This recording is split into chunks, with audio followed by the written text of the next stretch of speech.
So, hello everyone. Today we'll discuss about female reproductive system. Okay, internal parts. तो जो female है उसमें जो ओवरी होती है वो पेयर्स में होती है, ठीक है। और ये जो पेल्विक रीजन है उसकी वॉल से और यूटेरस की से ये लिगामेंट के थ्रू जुड़ी हुई होती है, कनेक्ट होती है, ठीक है। तो ओवरी क्या है? ओवल शेप है, 2 to 4 सेंटीमीटर लॉन्ग होती है, ठीक है ना। और ये जो ओवरी है इससे जब ओवम का डेवलपमेंट होता है, एग बनते हैं, तो वो नॉन मोटाइल होते हैं, ठीक है ना। जैसे स्पर्म क्या होता है, वो मोटाइल होते हैं क्योंकि उसमें टेल होती है, माइटोकॉन्ड्रिया होती है जो एनर्जी प्रोवाइड करती है, तो वो स्विम करते हैं, ठीक है, फीमेल रिप्रोडक्टिव ट्रैक में। पर यहाँ पर जो ओवम बनता है वो नॉन मोटाइल होता है। अब जब ये फिम्ब्राई में जाते हैं, ये जो आप देख रहे हैं यहाँ पर ऐसे कुछ स्ट्रक्चर रहते हैं, जैसे फिंगर लाइक स्ट्रक्चर, ठीक है। वो क्या करते हैं, जैसे ही ओवम आया उसको वो अंदर की तरफ कलेक्ट करते हैं, ठीक है। तो इसको क्या बोलते हैं, फिंगर लाइक प्रोजेक्शन। ये यहां पर प्रेजेंट रहता है। जैसे ही ओवम बाहर आया ये इसके अंदर इसको वो कलेक्ट कर लेता है, ठीक है। इसके बाद में क्या है, जो ये वाले रीजन है इनफंडिबुलम, यहां आप देख रहे हैं ये फनल लाइक स्ट्रक्चर होता है, उसका जो शेप है वो फनल की तरह होता है। एम्पुला जो है वो थोड़ा wider, lumen, lumen means cavity, ठीक है। और वो जो पर्टिकुलर पोर्शन है यहाँ पर वो फर्टिलाइजेशन होता है यहाँ पर, ठीक है। जब स्पर्म आते हैं और यहाँ पर फर्टिलाइजेशन होता है, ठीक है। तो ये क्वेश्चन आता है, या जो इस्तमस है इसके बाद का जो पोर्शन है उसको हम क्या बोल रहे हैं, नेरो ल्यूमन, नेरो केविटी, ठीक है। और इसी को क्या बोलते हैं, स्पर्म रिजर्वायर। जब स्पर्म यहां से चलते हैं वेजाइना से और स्टार्ट मूव करते हैं तो ये जो पर्टिकुलर पोर्शन है यहाँ पर स्पर्म का रिजर्वायर होता है, क्योंकि नेक्स्ट स्टेप पे ही फर्टिलाइजेशन होने वाला रहता है, ठीक है। तो एक यहां से आते हैं और स्पर्म का मूवमेंट इस साइड में होता है, ठीक है। तो ये जो तीन चीजें हैं, इनफंडिबुलम, एम्पुला और इस्थमस, इन तीनों को हम बोलते हैं ओविडक्ट, या इसको बोलते हैं फैलोपियन ट्यूब, ठीक है। तो ये जो इनफंडिबुलम है, एम्पुला और इस्थमस है, इस पार्ट को हम बोलते हैं फैलोपियन ट्यूब या ओविडक्ट, ठीक है। अब जैसे ही इस्थमस जो होता है वो किससे कनेक्ट होता है, एक तो जो फैलोपियन ट्यूब है ओविडक्ट से, और उसके बाद में यूटेरस से कनेक्ट होता है, ठीक है। तो ये जो यूटेरस है ये क्या है, एक्चुअली इसको वॉम भी बोलते हैं, और इसको पियर लाइक स्ट्रक्चर है। आप इसको अगर देखेंगे तो ये उल्टा आपको पियर दिखेगा, ठीक है ना, जिसको नाशपाती बोलते हैं अपन हिंदी में। तो ये जो यूटेरस है ये क्या करता है, जैसे ही यहां पर फर्टिलाइजेशन हुआ, जो फर्टिलाइज एग है उसका मूवमेंट किधर होने लगेगा, यूटेरस की तरफ, ठीक है ना। तो आप उसमें देखना, जब स्पर्म और जो एग हैं ये जब फर्टिलाइज होते हैं तो दो उसके अंदर सेल्स बनती हैं, 2 से 4, 4 से 8, है ना, 8 को मारूला बोलते हैं। फिर उसके बाद में उसका डेवलपमेंट होने लगता है, ब्लास्टुला वाली जो स्टेज है वो आकर यहाँ पर इम्प्लांट होती है, ठीक है, ब्लास्टुला।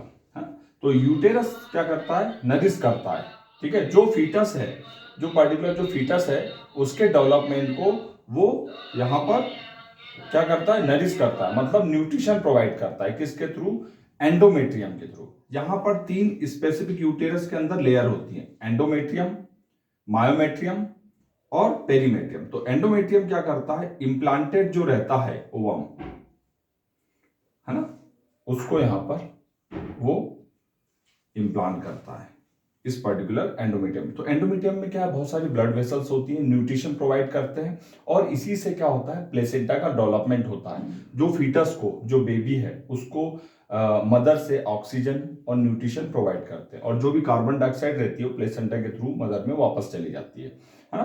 तो ये इसका पर्टिकुलर रोल है। अगर फर्टिलाइजेशन नहीं हुआ तो ये जो एंडोमेट्रियम जो लेयर है वो क्या होता है, वो वहां से टूट जाती है, ठीक है। इसको हम मेंस्ट्रुअल साइकिल बोलते हैं, और जिससे ब्लड बाहर आ जाता है, जिसको हम पीरियड बोलते हैं।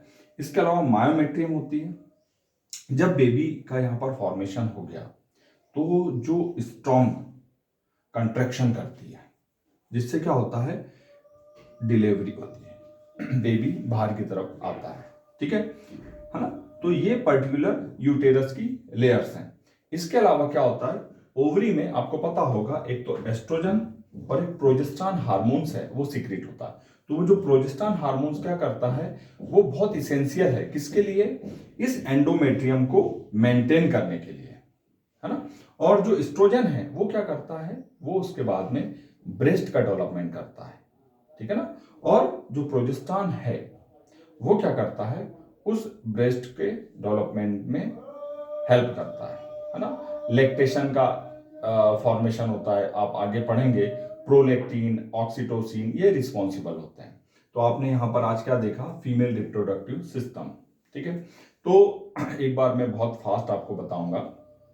ओवरी क्या है, ये फीमेल सेक्स ऑर्गन है प्राइमरी। ठीक है, यहाँ पर ये 2 पेयर्स में होती है और मंथ में ये जो है अल्टरनेट ओवम या एक को सिक्रीट करती हैं। ठीक है, और यहाँ पर जो ओवरी है वो लिगामेंट से पेल्विक रीजन और उसके बाद में यूटेरस से कनेक्ट होती है ना। और इसके बाद में जो फिंगर लाइक स्ट्रक्चर होते हैं जिसको फिम्पली बोल रहे हैं हम, वो ओवम को कलेक्ट करती है और ओवम ऊपर की तरफ मूव करता है इनफंडिबुलम में। ये ल्यूमन है, सब केविटी होती है।